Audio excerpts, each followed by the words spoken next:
This episode is brought to you by SmartVestor. Connect with an investing pro near you at RamseySolutions.com/SmartVestor.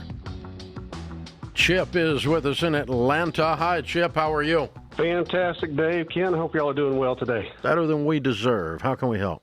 Well, you know, Dave, I've had the blessing of being married 30 years, so I can't even get it right. Retired 30 years, 20-some-odd years, but because my wife introduced me to you many, many years ago, I thought she was having an affair, but it was just Dave Ramsey she was listening to every day.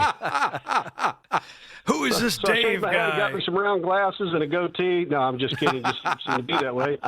But we've also been teaching Financial Peace University for many years and making a difference in people's lives, and we appreciate it. And graduated from FCMT this year. So wow. A lot of thank yous for these things, but really my call is on the retirement. So I've been with a big phone company for 30 years, and as you know, the big AI and everybody else kind of pushes us out the door, it was kind of time to go. But I've started a financial coaching business on the side, so I'm still going to be doing some work. Good for you. Just helping people and trying to make a blessing and a difference in their lives. Got an NFL player that was broke to zero and trying to get him out of debt. That's terrible, but that's what we can do. Good. But the question is when it comes to the retirement planning and the funds, and I've talked to some of your SmartVestor pros, I feel like I'm in the toothpaste aisle, Dave, because, people want me to do index funds and ETFs and mutuals and annuities and bonds and oh my. And I feel like a deer in the middle of hunting season. Who are the people? Well, the different ones are different brokers. So you have your major brokers that I'm talking to. They're fiduciaries, but I'm also talking to financial planners through my church that are, quote unquote, qualified, certified. They may not be Vestor pros, and none of your pros have sent me in any weird direction. They've given me some good advice. But like I said, it's just a lot of confusion with the ETFs, the, mutuals, the bonds. And, the biggest one was, one of my financial planners wanted me to put $1.5 million in an annuity. And I'm thinking, no, why? And then another one wants me to do at least the old 60-40 rule where he puts about 40% of my money into bonds, which I'm like, yeah, why? And my dad did that. How old are you? I'll be 60 in April. Okay, and what size is this nest egg? We've got 2.2 million. Good for you. Good for you. Okay. Good for my wife. She's the one that kicked my rear. All right. Well, let's just quiet all the noise. I don't do any of the things you're talking about. Yeah, I know. I'm you don't. 65. we don't teach it either. I'm 65. So why would you? Yeah, I'm in agreement. Okay. Well, that pretty and much I like your shuts plans, up everything. And this is what we teach. Yeah, I'm gonna have your 4 buckets. My personal, mutual fund portfolio with my SmartVestor Pro is 1/4 in aggressive, 1/4 in international, 1/4 in growth, and 1/4 in growth and income, all with long track records. I hardly ever change funds. I buy funds that perform as well or better than the funds in their same categories, and they almost always do. And I just don't worry about it. And they just grow. I mean, the S&P was up 17% this year so far, and my funds are up more than that. It's been a crazy couple of years. Yeah. So I mean, why do I need to do anything else? Mine's all been converted to Roth over the years, so it's all growing tax-free. It'll all be left tax-free in the inheritance. There's no RMDs on Roth. So I'm completely free of tax and free of tax constraints, and I don't touch any of it. I don't need any of it. It's all just growing more and more and more and more. And it's very simple. You do not need bonds. You do not – see, the bond thing is based on a theory called asset allocation. And the theory of asset allocation is that as you get older, you should take less risk. And the problem is that the financial planning community, some of them, have over-indexed on that theory to where they take a 60-year-old and start putting him in bonds.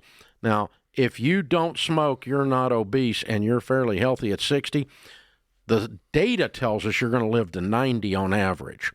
So that means these morons are putting you in bonds for 30 freaking years. That's stupid. Agreed. Okay, then why are we even entertaining this? As I said, I'm like looking in the toothpaste aisle, and I should know better. Yeah.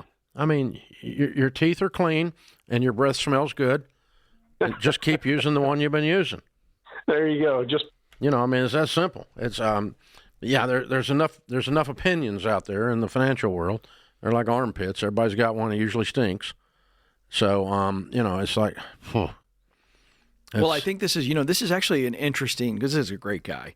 But here's a guy who has taken our financial training, has lived out the principles, gives his wife a lot of credit, and yet he was allowing all of the flashy sales pitches, what he kept calling the toothpaste aisle, to create some doubt. And I think that I appreciate him calling you, but I think this is important that everybody rewind and listen to what Dave said, because these are facts and how the stock market has performed over decades. And so if you can return to the fundamental facts of the investment strategy that Dave teaches and that we teach here, it's a nice it's a nice reminder. So write it down and save it and listen to it when people come at you with all these pitches. And I think it's important to say that not only is this what we teach, we've taught it for 30 years, but also it's what we do. Correct. I don't have like a Dave plan and then a plan for the little people. Right. There was a financial person that was big in the news a few years ago and had their portfolio on Money Magazine, and they're like, well, that's not what you tell people to do. And the person said, I'm in a different situation. Mm-hmm. No, I'm not in a different situation. I'm the same situation all y'all are in. You eat what you cook. That's it, all the time. I kill it, I drag it home, I eat it. It's that simple. And then I tell y'all exactly where the deer are. Let's go get one. Come on. This is where the ducks are. Go get you a duck. I mean, what is it you want? I mean, so this is not a thing. It's by the way, it's also there's no secrets of the rich. No. And I want to point out, it's not a suggestion, Dave, that's kind of worked out for you. It's worked out for everybody who's ever adopted that plan. It is a solid strategy, those 4 types of funds. Never had anybody call me and say, I did this for 25 years and I hate you. Right. Never had that hate mail. Correct. Most of my hate mail is on people who think something's going to turn out some way and they don't like the suggestion and they've never done it. And that's where the hate, that's where the trollers come from, the trolls. And so I get to be Billy Goat Gruff, That's and correct. So that's it. But if you actually do the crap we teach on this show, you actually are going to be where Chip is, $2.2 million at 60. At 60 years old. Yeah. This is you're not going to have 40 million in Bitcoin, but you're also not going to be bankrupt. So you get to choose which one. What game do you want to play here, boys and girls? But we eat what we cook. I mean, we cook what we eat. We eat what we cook. We are not in here telling you to do something and then we don't go do it because we've got more money or whatever. I didn't hit a certain point and quit doing the stuff. I hit a certain point and did more of the stuff. It's like, well, this is fun. Let's do it again. I mean, it's called touchdown. That's how you score a touchdown. I want to score another one. Let's do this again. Let's do this again. Let's do this again over and over and over and over and over again. Yeah. Rinse and repeat. My pastor was making fun of me. He said, Dave, you say the same thing over and over. And I said, so do you.